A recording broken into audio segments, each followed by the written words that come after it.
すべての生き物が戦士であるセレンゲティへようこそ。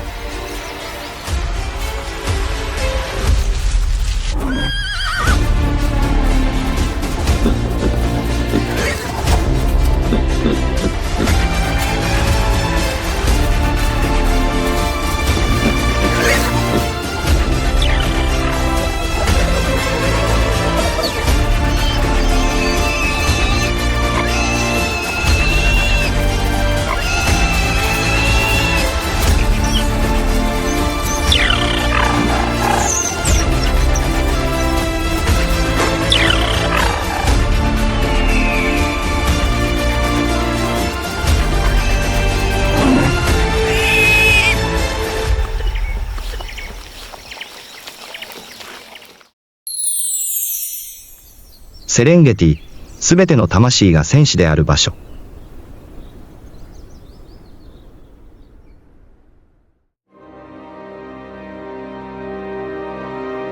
太陽が地平線に沈むセレンゲティ。平原全体が薄暗い柔らかな光に包まれ、生命が動き始めた頃でもあった。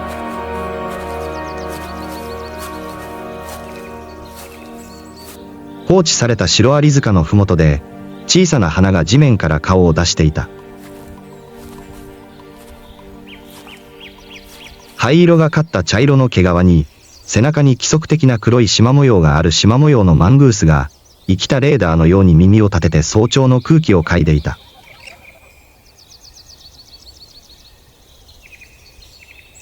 彼はしばらくあたりを見回してから話し始めた。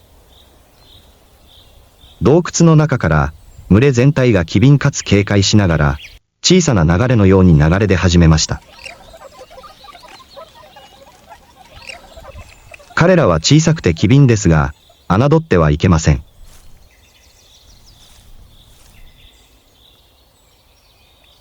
マングースの体重は1から2キログラムほどで、大人の膝まで届かないほどです。しかし、彼らは孤独に暮らすのではなく、緊密に結びつき、規律正しく、組織化された社会として生きることを選択します。群れの数は数十頭にもなり、毎朝、よく訓練された遠征隊のように行進します。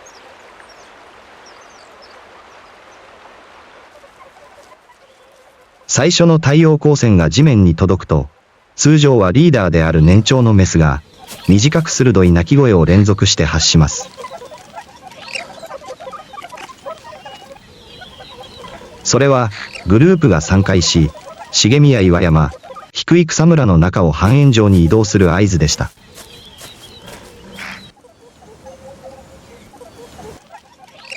健康な生体は前進し、獲物を偵察して探します。赤ちゃんと母親は真ん中にいて、守られます。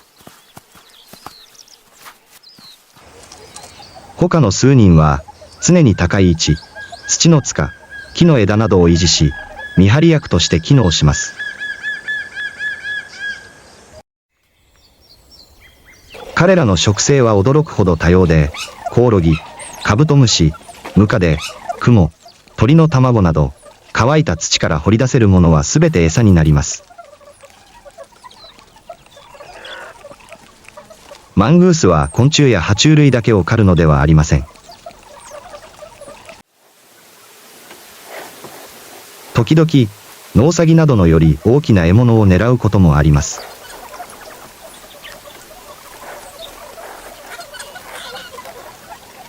マングースは獲物を捕まえる際、前足でしっかりと掴み、小さいながらも鋭い歯で倒します。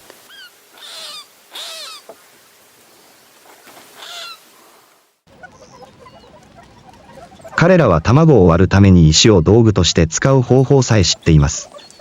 これは小型哺乳類では珍しい行動で、並外れた器用さと知性を示しています。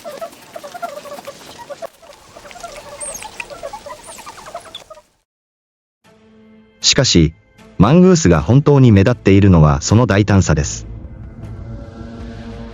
コブラなど、毒蛇と対決する意志を持つ種もいる。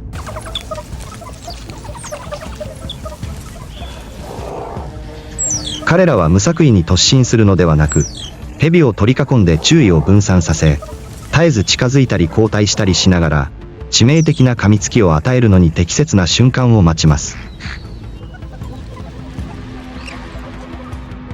電光石火の反射神経と生まれながらの毒への耐性により、一撃で危険な敵を倒すことができます。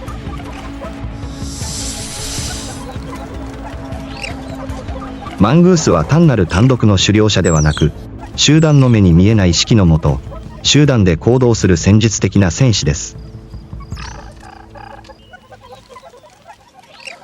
だからこそ、広大なセレンゲティの中では小さいにもかかわらず、彼らは狩られないほど勇敢なのです。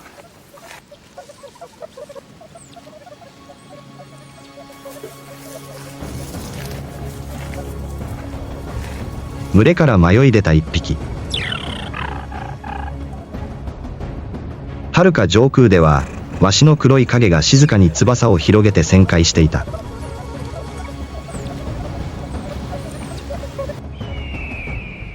一瞬にして矢のように急降下し、爪で小さな獲物を捕らえた。叫び声が空気を切り裂いた。群れ全体がそれを聞きました。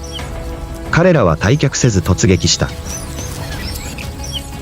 12匹以上のジャコウネコが叫び声を上げ、飛び跳ね、獰猛な猛禽類を取り囲んだ。シューという音、叫び声、爪で地面をひっかく音、さらには強盗の足までも。驚きと圧倒感に襲われたワシは、獲物を離さざるを得ませんでした。孵化したばかりの子亀は、呆然としながらも、生きたまま落ちました。彼らはお互いを引っ張り合って巣まで戻りました。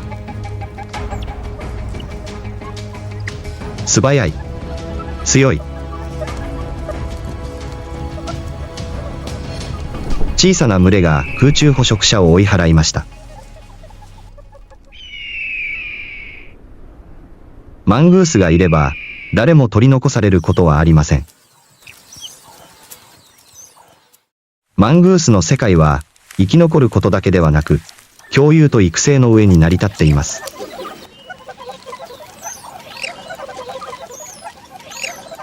シロアリ塚の硬い土の下、暖かく安全な空間で、母親は横向きに横たわり、柔らかいケムクジャラのお腹を露出させています。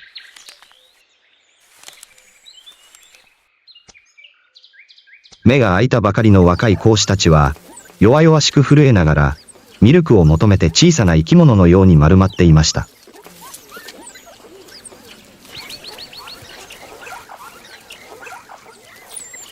しかし、特別なことは、彼らがただ一人の母親の子供ではないということです。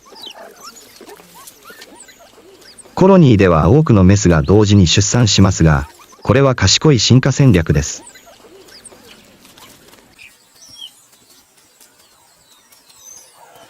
大量に出産することで、子供は孤独にならず、大勢で成長し、リスクも共有され、生存の可能性が高まります。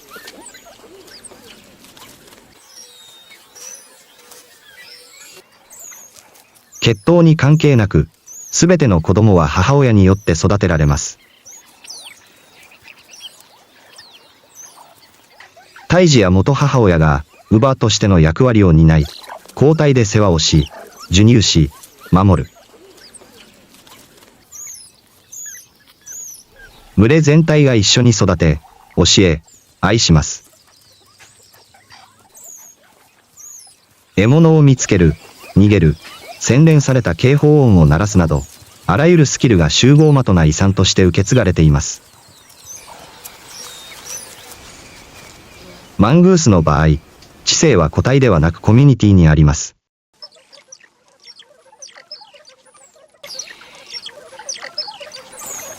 彼らは複雑なサウンドシーケンスを使用して通信します。敵の種類や状況ごとに独自の呼び出しがあります。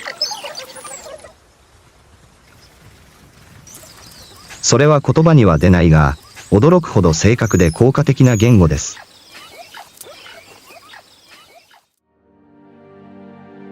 そして、太陽の光が徐々に淡い黄色から明るい白に変わると、群れはパリパリとした乾いた草と、だらりと舞い上がる土ぼこりの中を旅を続けた。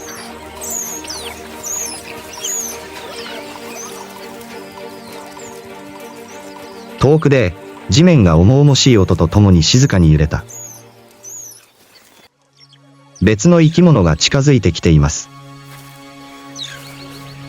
背が低く、ずんぐりとした体格で、長い鼻を地面につけたまま、アフリカイボイノシシがひび割れた地面を掘って根を探していた。曲がった牙で草を押しのけ、小さくても明るい目で常に警戒している。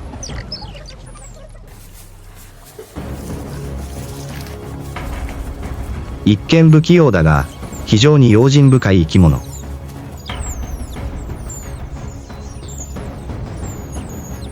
マングースはそれを遠くから、捕食者ではなく、味方として認識しました。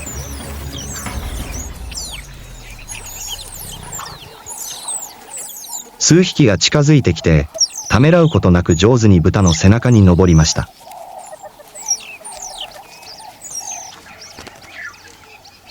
冗談のように思えるかもしれないが、これはこの乾燥したサバンナで長い間存在してきた奇妙な共生関係なのだ。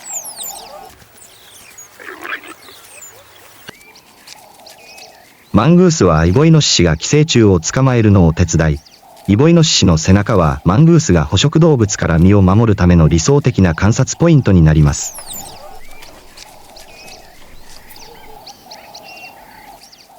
二人とも言葉を必要としていなかった。ただ時間をかけて築き上げられた静かな信頼だけがあった。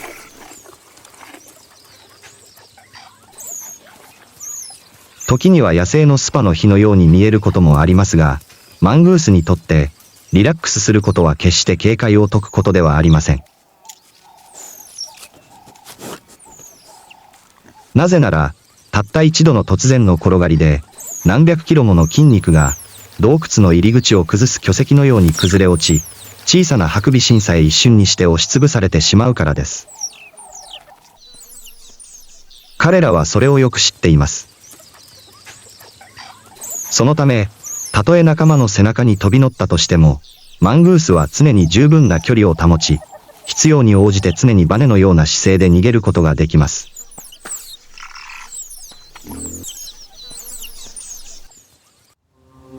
セレンゲティでは、友情を築くにも生存本能が必要です。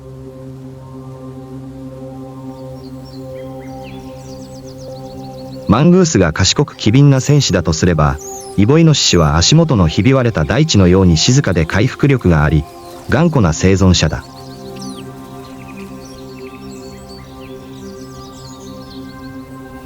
イボイノシシの体は区分荒々しい印象です。体毛はまばらで、背中のたてがみは興奮すると逆立ち、唇からは2本の湾曲した牙が突き出ており、歯のように上向きに曲がっています。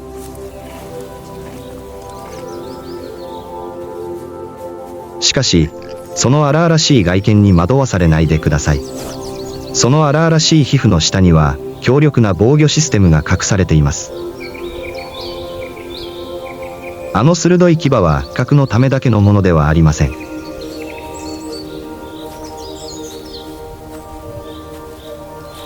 追い詰められると、イボイノシシは力強く、妥協することなく反撃する準備ができています。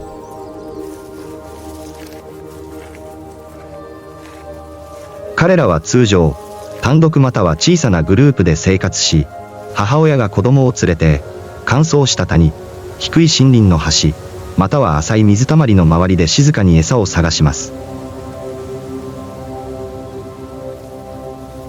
彼らは鼻で地面を掘り、丈夫な前足を使ってね、海茎、雑草など、噛めるほど柔らかいものなら何でも掘り起こします。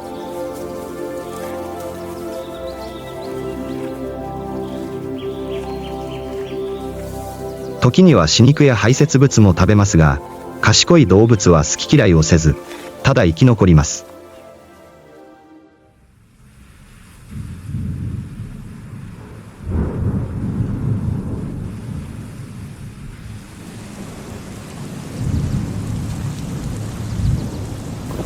雨季になると、メスは群れから離れ、使われていない巣穴に逃げ込み、一度に2頭から6頭の子供を産みます。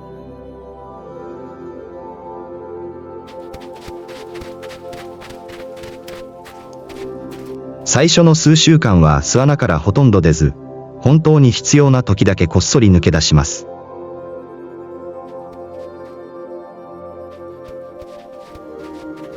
子は育てられ、暗闇の中で深く眠り、静かに忍耐強く成長します。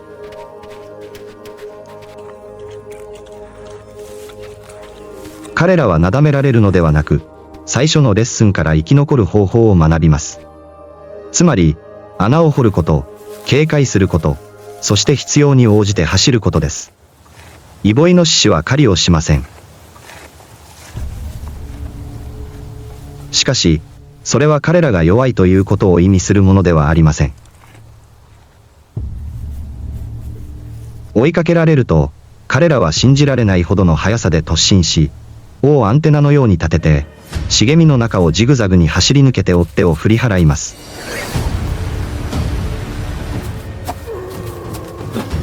逃げられないときは、頭を向け、牙を武器のようにまっすぐに突き立てて、洞窟に潜り込み、待ちます。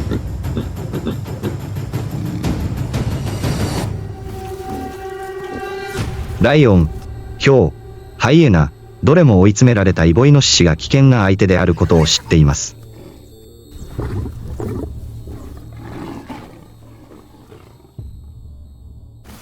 彼らの巣穴は通常、土豚やヤマアラシが放棄した巣穴で、時には自ら掘ったトンネルであることもあります。日中は餌を探しに出かけます。夜になると、群れは巣穴に引っ込みます。そこは暖かく、人目につかず、捕食者がためらうほど狭い空間です。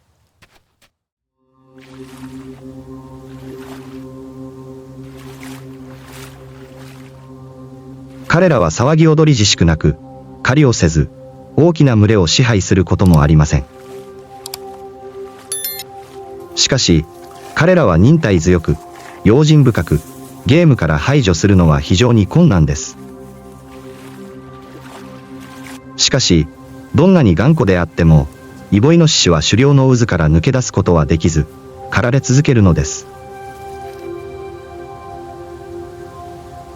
彼らの敵は、群れをなしたハイエナ、高い茂みに潜むライオン、低い木の枝に隠れているヒョウなど、あらゆる生態系の層に存在します。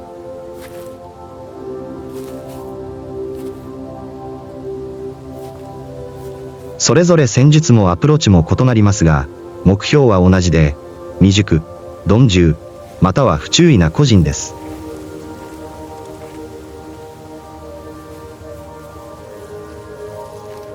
その中には、騒ぎ踊り自粛もなく、攻撃的でもないが、忍耐力と致命的なスピードで危険なハンターもいます。アカシアの草の後ろに細い影がちらつき、風のように軽やかに動き、ほんの一瞬現れてまた消えていきました。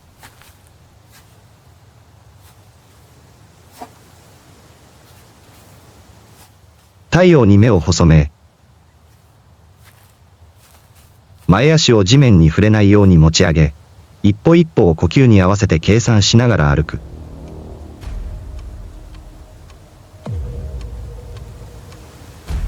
チーターチーター。地球上で最も速い捕食動物であり、草原の孤独な芸術家でもある。彼の目は、母親の後ろをついていく若いイボイノシシに釘付け毛になった。次の瞬間、それは急上昇した。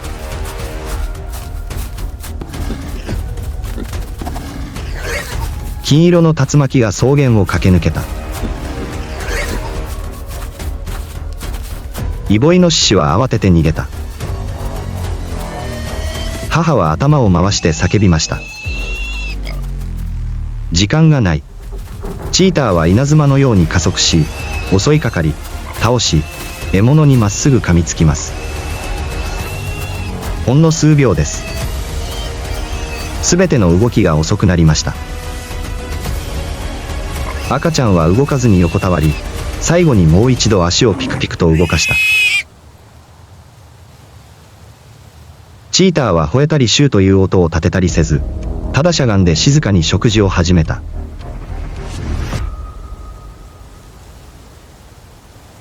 大草原では、沈黙は時に最も大きな叫びとなる。スピードはドラマを生みません。ペースは劇的です。セレンゲティでは、チーター以上にそのことを知っている者はいない。適者生存が必ずしも当てはまらない世界では、チーターは最も速い動物です。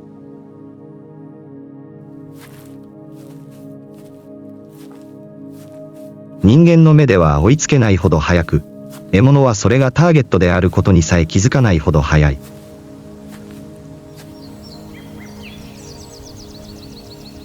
その体はスピードを出すために作られており、細くて長く、柔軟な筋肉、舵のような尾、加速時に呼吸を安定させる広い胸などがある。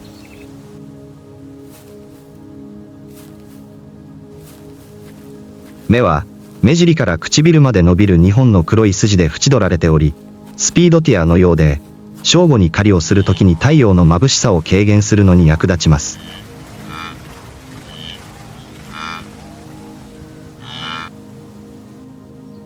ライオンやヒョウのような大型の同族とは異なり、チーターは吠えません。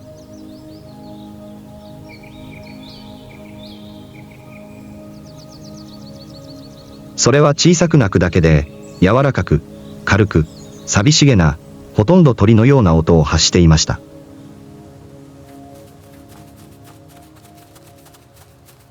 その洗練されたボディは、短期的なスピードを追求した洗練されたデザインです。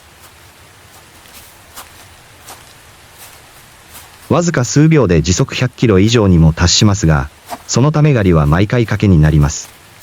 もし失敗すれば、伏せて心拍数を回復させ、獲物を遠くの茂みに逃がさなければなりません。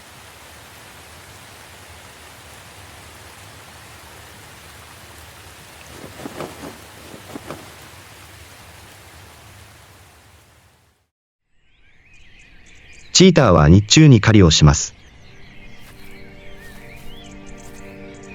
光のおかげで遠くから観察し、弱い獲物を選んで密かに近づくことができるのです。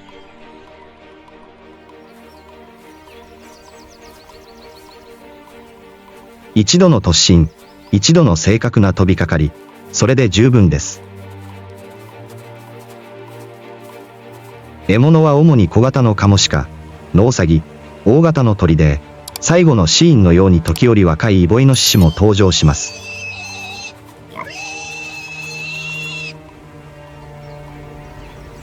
しかしチーターも危険に直面している。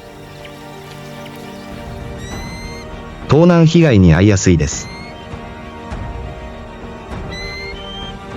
ライオン、ハイエナ、さらにはハゲタカでさえ、狩りが成功するのを待ち、ガキのように現れる可能性がある。食事を抑えておくのに十分な強さがありませんでした。捕食動物であっても、チーターは脆弱です。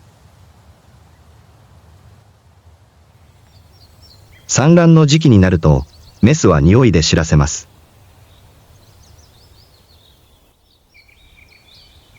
チーターは、一緒に暮らす数頭のオスの兄弟を除いて、群れで生活しません。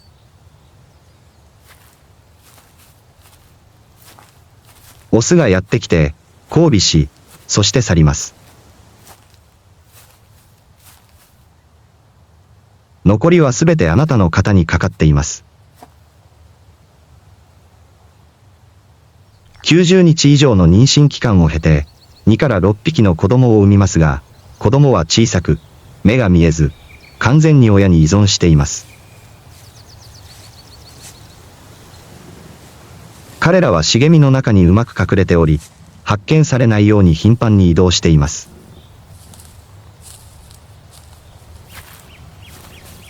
あらゆる音、あらゆる動きが捕食者に警戒を促します。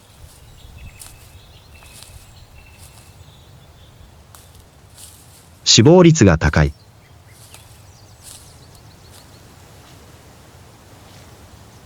場所によっては、孵化したばかりの子亀の内生体まで生き残るのは10匹中1匹だけです。しかし、母チーターは子チーターに、低く這う方法、風の音を聞く方法、待つ方法など、一つ一つのことを根気強く教えました。草原は静かです。レッスンが始まります。母チーターが焦げた黄色の草の上を静かに子チーターたちを導いています。前方では群れから数十メートル離れたところで若いインパラが草を噛んでいたが、ちょうど標的になりそうなほど露出していた。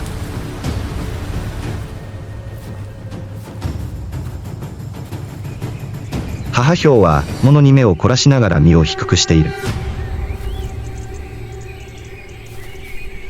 3匹の子熊はすぐ後ろをついてきました。まだ狩りをするには早すぎませんでしたが、学習するには十分成長していました。深呼吸を一つ。それから全てが爆発した。母ヒョウは稲妻のように駆け寄った。風速の獲物は爪の下に動かずに横たわっています。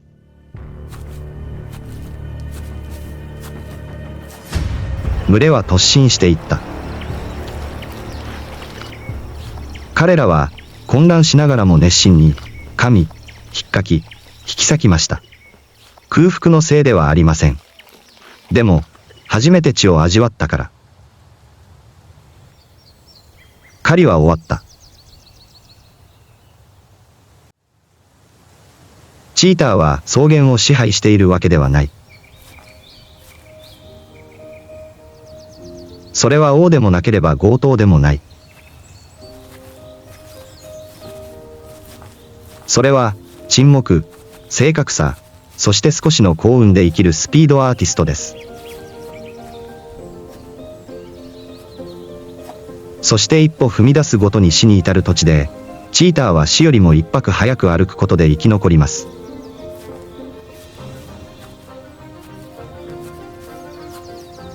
広大なセレンゲティでは、最も強い者が生き残るわけではない。しかし、待つ方法を知っているのは彼です。適応性がある。団結する方法を知ってください。小さなジャコウネコの群れから、不機嫌そうなイボイノシシ、チーターが放つ金色の影まで、それぞれの生き物が独自の生存物語を紡いでいます。そして、それこそが自然の真の美しさです。激しく、不完全ですが、決して生きることをやめません。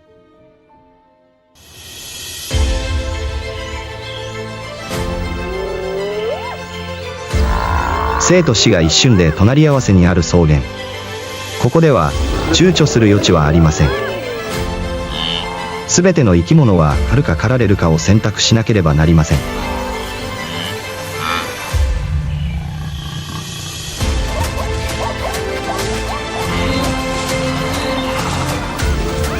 背の高い草と熱い太陽の下で、ライオンは潜み、ハイエナは時を待ちます。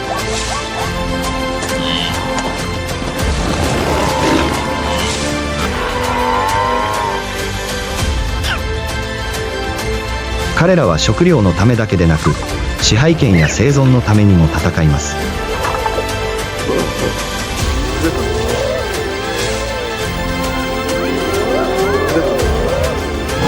ここは争いが常態化している土地であり、強い者だけが生き残ることができる。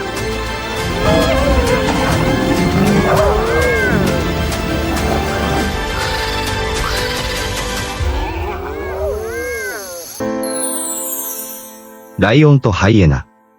ルールの戦争。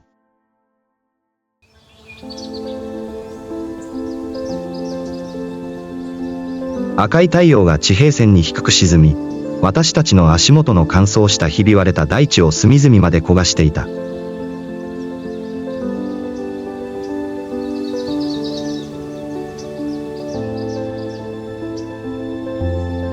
アフリカのサバンナは空虚で無慈悲な焼けた草の広大な海のように広がっていました。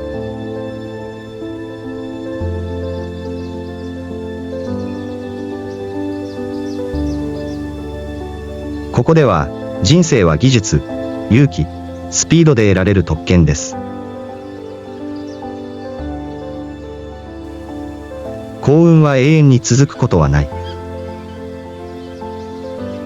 厳しい法律を理解した者だけが生き残る。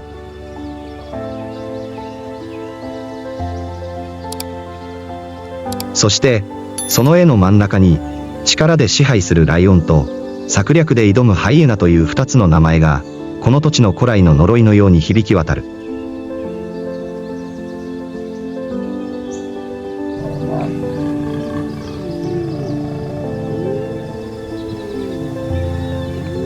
彼らは互いを滅ぼすために生まれた敵ではない。彼らは正反対で、全てに値段がつく世界で育ちました。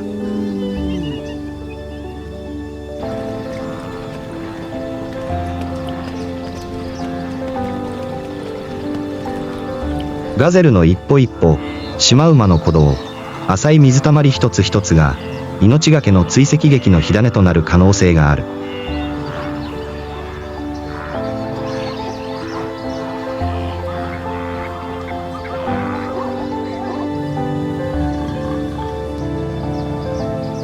ライオンはナイフのように鋭い目で影に潜んでいた。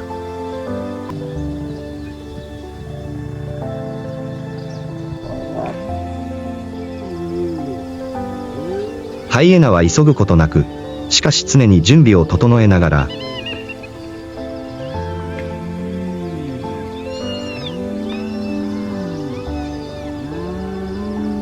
遠くから静かに見守っていました。ここでは、方向が法であり、地が境界であり、上が永遠の動機である。弱者は誰も見逃されない。慈悲の心はどこにも見当たらない。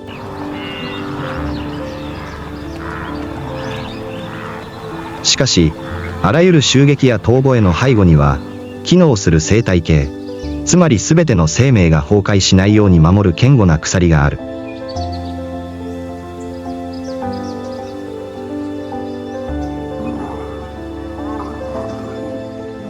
雨が降るたびに、生命が蘇るようです。しかし、ほんの数日後、太陽が昇り、死が柔らかい草の上を静かに歩き始めました。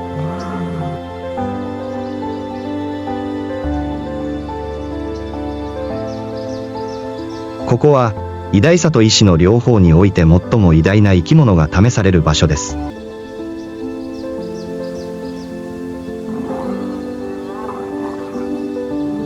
そして、このひび割れた土地で、ライオンやハイエナのような捕食動物は、食物のためだけではなく、ステップと呼ばれる壮大な叙事詩の中で自分たちの地位を主張するために戦います。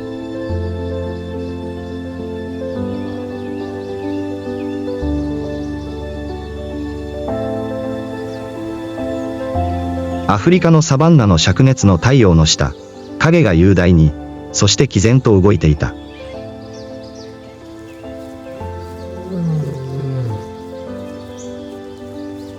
急ぐことも、騒ぐこともありませんが、一歩ごとに空間がゆっくりと流れるように感じられます。それは草原の王、ライオンです。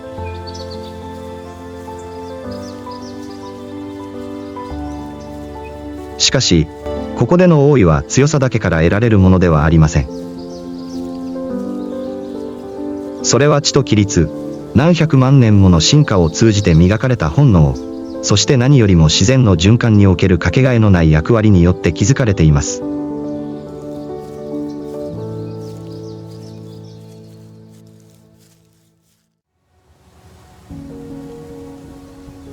ライオンは群れをなして暮らす唯一の大型猫科動物です。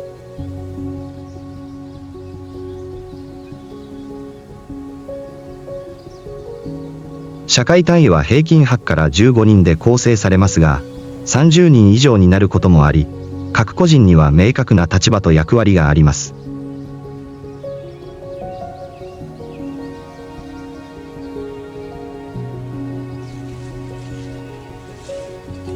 一般に信じられていることとは反対に、主な狩猟者はメスのライオンです。彼らは一人ではありません。あらゆる狩りは、静かであるが非常に効果的な調整です。一匹が餌となり、他の一匹が後ろを回ります。音で合図する必要はありません。目線、立ち位置、足取り、すべてが本能的な言語となり、血肉を通して伝わる。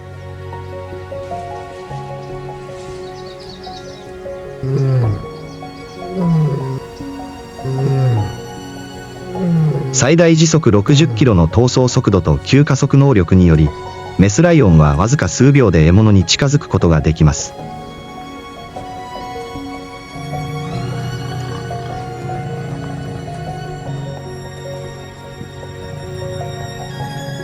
しかし、死をもたらすのはスピードではなく、忍耐です。多くの狩りは何時間も続き、あらゆる行動が計算され、あらゆる茂みが隠れ場所になります。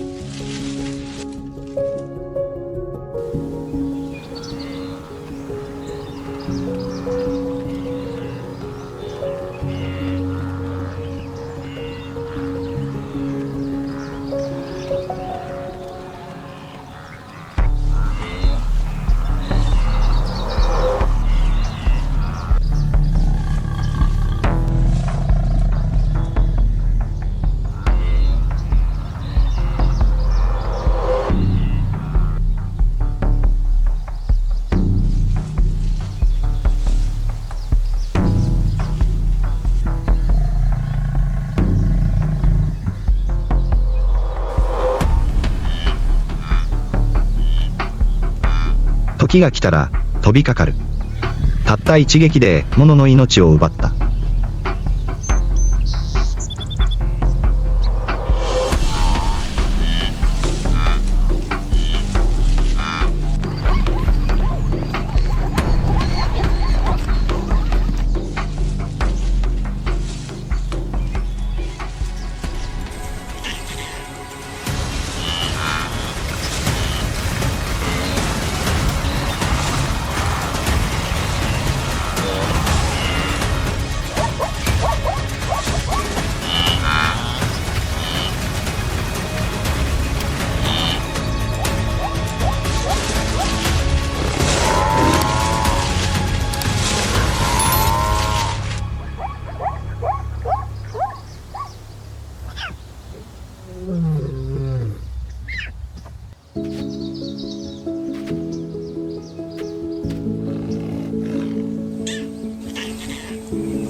そして、轟音が聞こえたら、それはその領土がマークされたという合図です。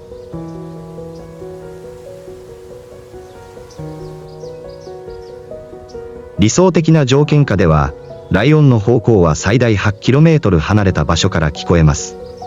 コミュニケーションのツールであるだけでなく、優位性の表明でもあります。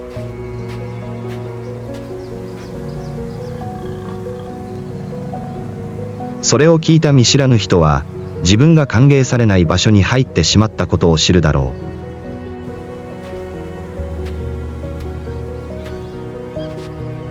う。オスライオンは心が強くて孤独で、純粋な強さの体現者です。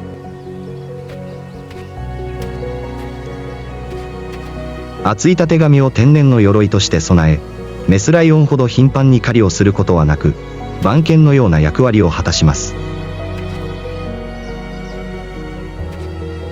彼らは他のオスライオン、ハイエナ、野犬から群れを守ります。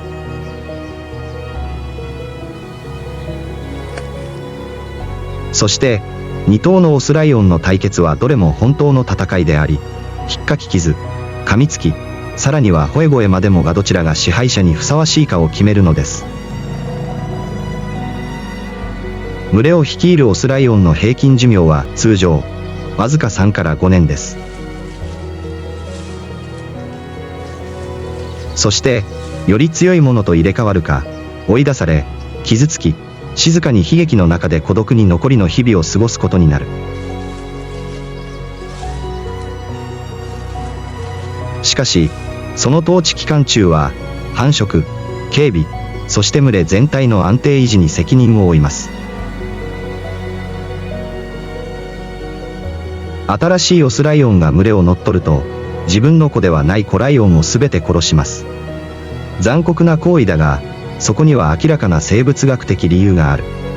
それは、できるだけ早くメスを生殖周期に戻すことだ。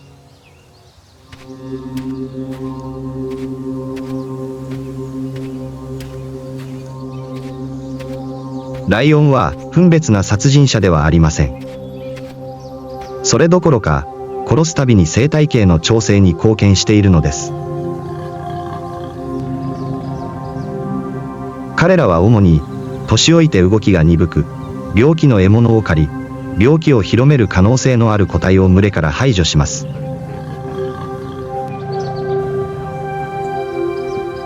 そうすることで、アンテロープ、バッファロー、シマウマの群れは全体的な健康を維持し、危険な病気の発生を避けることができます。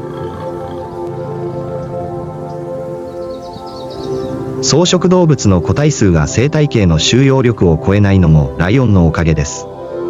それによって、過放牧による草原の破壊を防ぐことができます。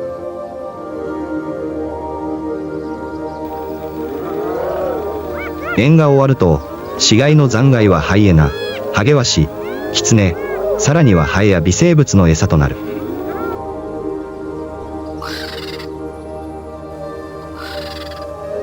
一つの死は新たな生命の連鎖の始まりです。人間の目にはライオンは力の象徴かもしれませんが、自然の目には秩序と混沌をつなぐものです。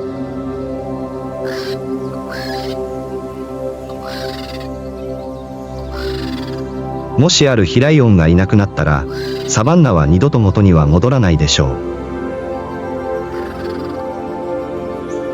アンテロープの数は急増し、草は食べ尽くされ、土地は干上がり、水源は枯渇し、連鎖反応で生態系全体が崩壊します。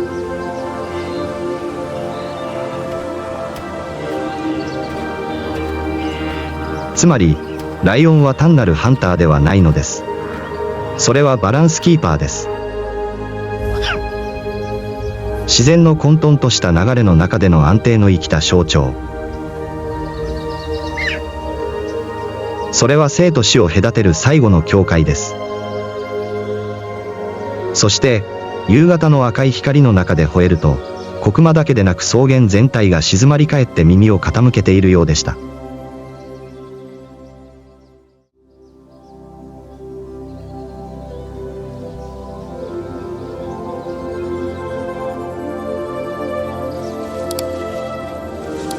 広大なアフリカのサバンナでは、ハイエナはライオンほど雄大ではなく、ヒョウほど優雅でもなく、リカオンほどおとなしくもありません。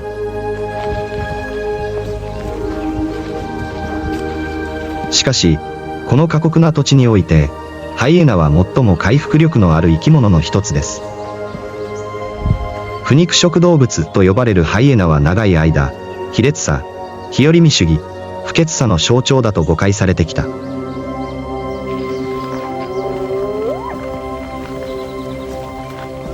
しかし、さらによく見てみると、その敵意に満ちた表情の裏には、戦略、組織、そして非常に人間味あふれるサバイバルストーリーが隠されていることがわかります。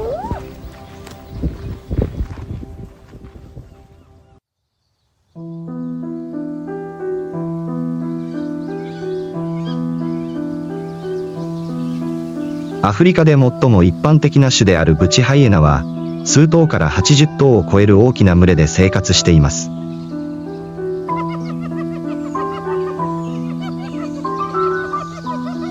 特徴的なのは、ブチハイエナの社会が母系社会であり、メスの方が体格が大きく、力が強く、オスに対して完全に優位であることです。メスのハイエナのリーダーは、厳格な階層構造の中でトップの地位を占め、何十年も統治することができます。他の多くの動物とは異なり、ハイエナの群れの階層は強さだけでなく、親族関係や母親から子へと受け継がれる地位によっても決まります。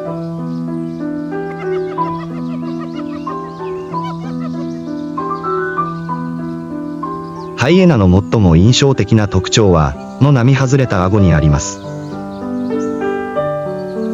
ハイエナの噛む力は最大 1100psi とライオンよりも強く、バッファローの大腿骨を簡単に砕き、骨髄を食べ、頭蓋骨の付け根までかじり、残ったものをすべて飲み込むことができます。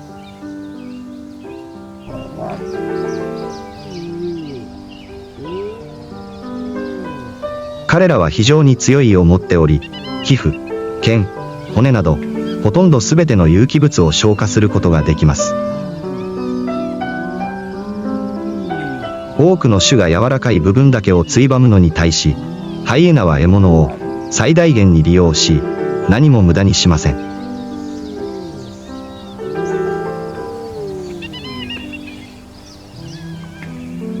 しかし、ハイエナは死体だけを食べるのではありません。多くの研究により、ハイエナの食物の 50% 以上が狩猟で得られたものであることが確認されています。彼らは知的な追跡者であり、よく組織化され、協調性があり、獲物を追跡することに執着します。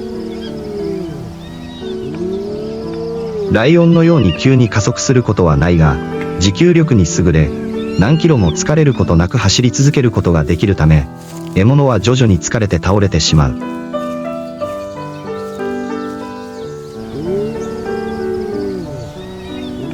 ハイエナの追跡は10分以上続くことがあります。そしてそれが終わると、群れ全体が突進し、恐ろしい笑い声とともに獲物を引き裂きます。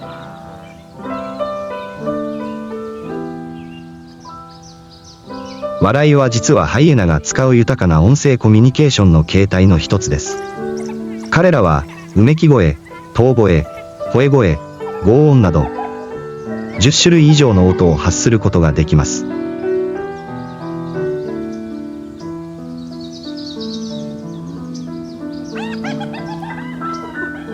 それぞれの音は、危険の警告、他の動物への呼びかけ、敵への威嚇、獲物の存在の知らせなど、意味を伝えます。特徴的な笑い声は興奮しているとき、通常はライオンから肉を盗んでいるとき、または食べ物をめぐって争っているときに聞こえます。それは楽しい音ではなく、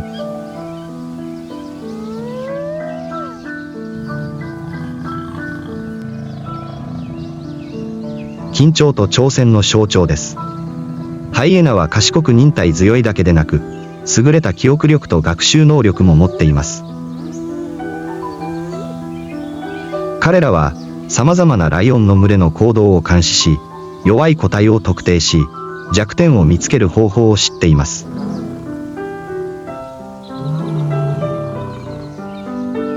彼らはライオンが狩りを終えて疲れるのを待ち、集団で現れてライオンを取り囲み威嚇します。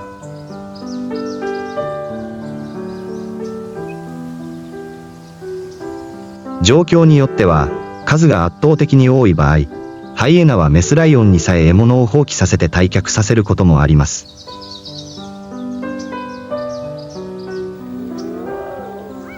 しかし、ハイエナがいつも勝つわけではない。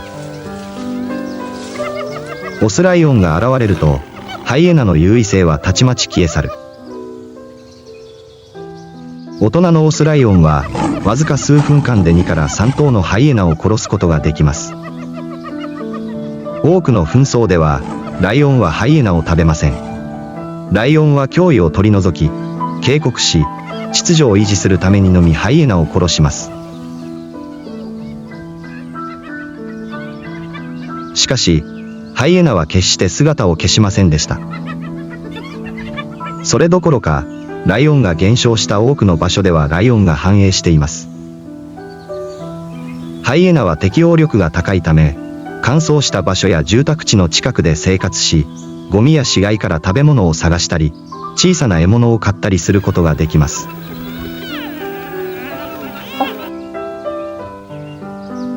環境が変化し、人間の介入により野生の世界が混雑するにつれ、残りの土地を徐々に占領しているのはライオンではなくハイエナです。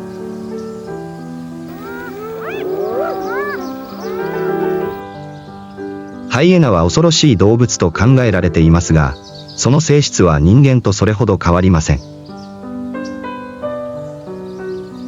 彼らは絆を深め、群れに忠実であり、子供を育て、海藻を分け、縄張りを守る方法を知っています。彼らは待つこと、リスクを評価すること、そして時には屈服することを知っています。それは道徳の問題ではなく、生存本能の問題なのです。あらゆる選択が命を犠牲にするこの世界では、ハイエナの存在は、強い者が単に最強なだけではないということを証明しています。しかし、観察する方法を知っており、忍耐する方法を知っており、隠れる方法を知っており、適切な時を待つ方法を知っている人です。ひび割れた地面の上に、カモシカの死骸が静かに横たわっていた。血はまだ新鮮だったが、本当の戦いは始まったばかりだった。ライオンが獲物を仕留め、まだ半分も食べていない時に最初の人物が現れました。ハイエナ1匹、それから3匹、そして群れ全体がやってきました。ストーカー行為をする必要はない。彼らは自分たちの分け前を要求するためにやってきた。ライオンは警告するように牙をむき出しにして吠えた。しかしハイエナは引き下がらなかった。彼らは四方八方から包囲され、チリチリになって、ためらいながら一口食べた後、すぐに撤退した。戦争はいつも血と爪だけではありません。時には、相手をイライラさせて疲れさせるだけで十分勝てることもあります。ライオンが一人になると、ハイエナにチャンスが生まれます。大多数は圧力で圧倒します。遠吠えと笑い声が土ぼこりの中に響き渡った。突然足を噛まれた。獲物を後ろから引きずり込む。ライオンは反撃するためにくるりと振り返ったが、呼吸はますます荒くなっていった。仲間がいなければ、食べ物を残して撤退しなければなりません。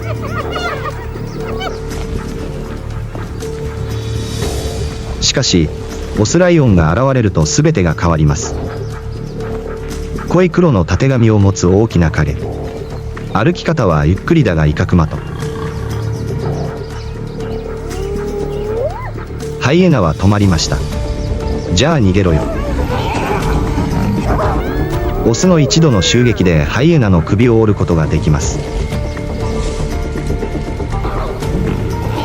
それはもう戦いではなく、警告です。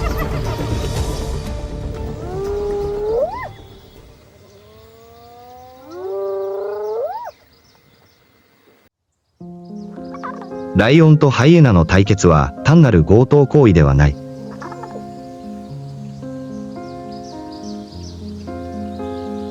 それは力と戦略、孤独な力と団結した数の間の綱引きです。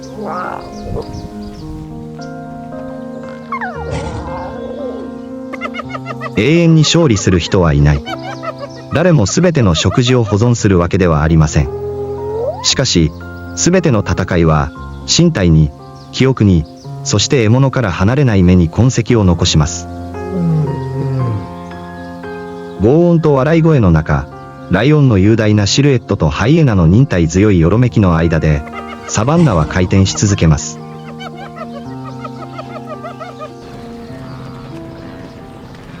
一日ごとに何十もの命が失われ、何百もの動物が生まれます。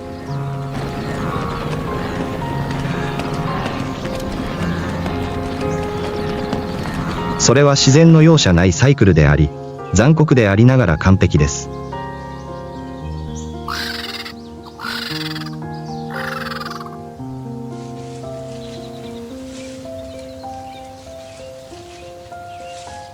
ライオンは草原の独裁者ではない。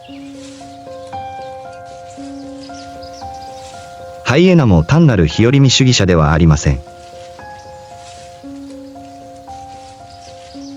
これらは相反する2つの力ですが、一緒になって微妙なバランスを生み出します。一つの種族が他の種族を支配し、権力が知恵によって抑制され、生命が死によって育まれる世界。どの種族も悪者ではありません。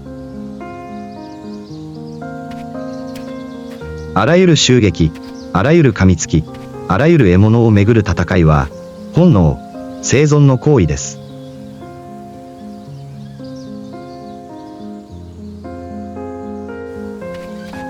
ライオンとハイエナの激しい競争のおかげで、サバンナは混乱に陥ることなく、何百万年もの間試されてきた自然の秩序の中で弱い種が生き残ることができるのです。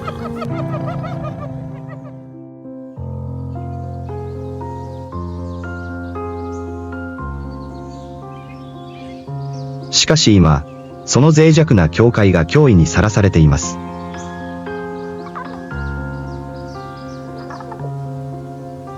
人間が拡大するにつれて、領土は縮小します。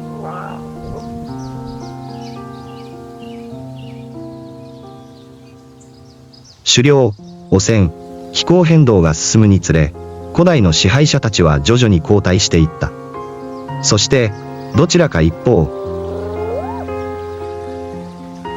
あるいは両方が消えてしまったら、その静寂は平和なものではなくなるでしょう。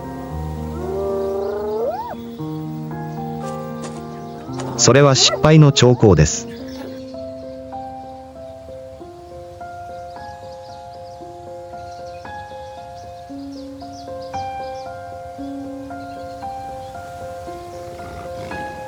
自然界では、すべてがつながっています。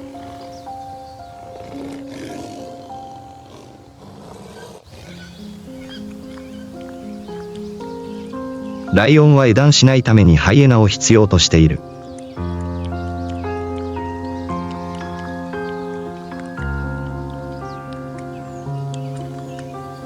ハイエナは自分たちを圧倒しないようにするためにライオンを必要とします。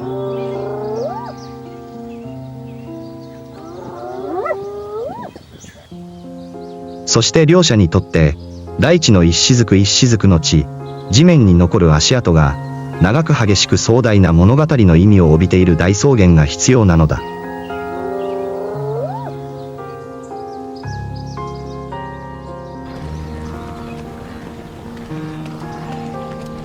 太陽が埃っぽい地平線に沈み、再び風が草むらを吹き始めると、遠くから低いうなり声が聞こえ、それに混じって鋭い笑い声が反対側からこだました。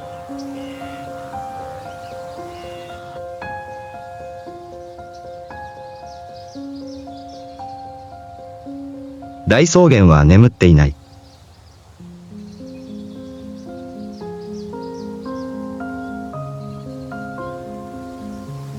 そして、生存のための戦いは、終わることのない生存のシンフォニーの中で、毎日続きます。